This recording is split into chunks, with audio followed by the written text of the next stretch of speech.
outside of the James Beard House, and today we're talking to Chef Edward Kim of Ruxbin in Chicago about his restaurants and what inspires him. Fist raised in anger, staring down, don't meet the eye. Everyone's a stranger.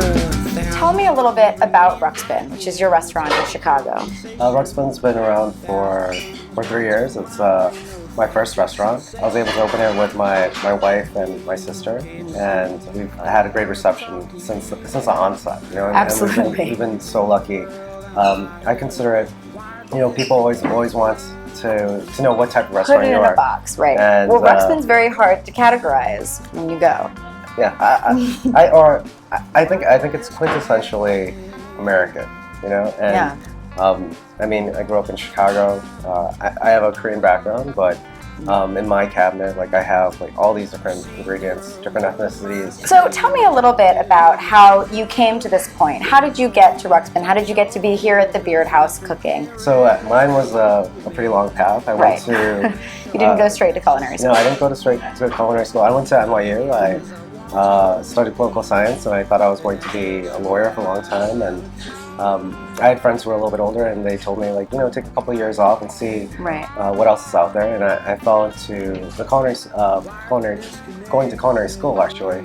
And after that, I worked with a couple of friends, and I actually did a externship at Per Se. After that experience, I did take a couple of years off. I went to Korea and studied with my uncle, and but I wasn't sure if I wanted to do a restaurant. Right. And because it's a lot of hard work. Yeah, you know? right. And it's not the easiest career path.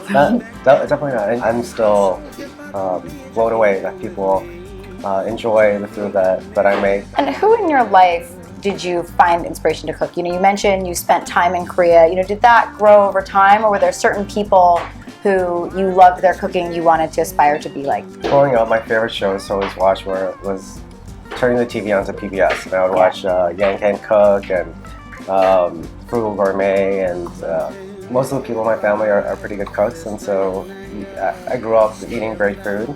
I think the inspiration comes not just from great chefs, but also people that have accomplished so much, you know, and the drive that they have,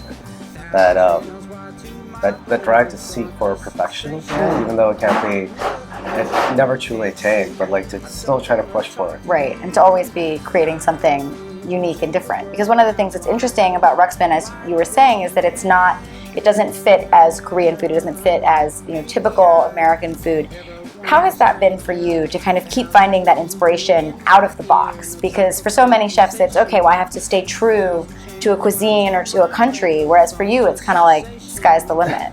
I think that, you know, it gives us the most freedom, you know, and I think if I had that, our box for Ruxbin is we don't have $1 million kitchen. You know, it's very, very tiny. It's a very cool space, though. Yeah, thank you. But the inspiration, I think that a lot of problems that young cooks have when they're first starting out is like, okay, let me take this dish and how can I make it unique? Right. And I think that's such a hard way to start. You know, every time, 95% of the time when I think I come up with something really exciting, and I Google it, it's been done before. Right. When you try something, you think of some of the best dishes that you've had. Like, was it because it was like so unique, or did it just taste good?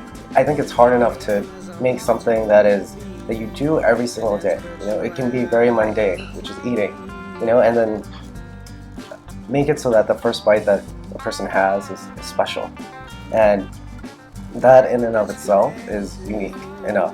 Like, you don't have to have some crazy combination or new ingredient in there. Like, if you make that mac and cheese taste good, and you make that person pause, and all it is like cream, bechamel, cheese, that's more than enough.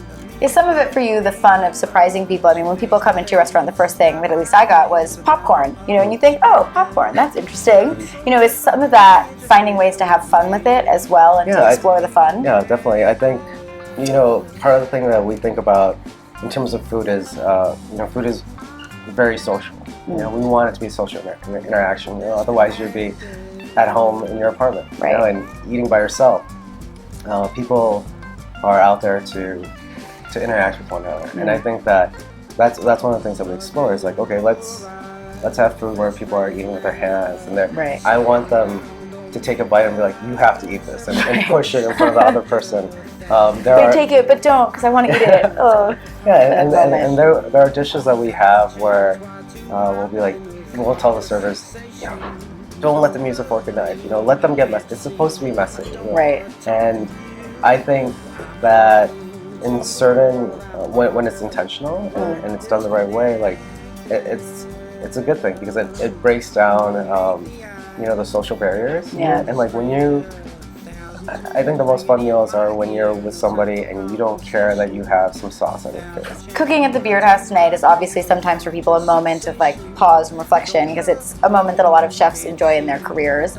What is next for you? We just literally just opened a new restaurant about 3 weeks ago, and but that's how special being invited to James Beard was for us, because we're like, you know, this is not Right. the right timing, you know, but how can we say no to this? So tell us a little bit about the new restaurant as well. It's called Mott Street, you know, so Right. and there's several reasons for that. I think in Korean, Mott means taste, and we wanted to be inspired by food that was visceral. A lot of the street food that is familiar throughout the world, like not just Asia. I know a lot of it is towards an Asian bent, and we're trying to grasp like what is soul food. Right. And I don't mean like fried chicken Right. and you know, white gravy and stuff like that, but like it's fun, it's playful. I think I know we give wet naps, you know, and so like Yes. Sign of a good meal. yeah, hopefully. Wonderful. Well, thank you so much for your time and for taking the time out from cooking your dinner at the Beard House to speak with us. And everyone can obviously go to Ruxbin or Mott Street whenever they're in Chicago. Thank you so much. Thank you. It's a matter of perspective. I'm so hip, I don't need you here with me to be connected. Thanks for watching. For more, go to potluckvideo.com.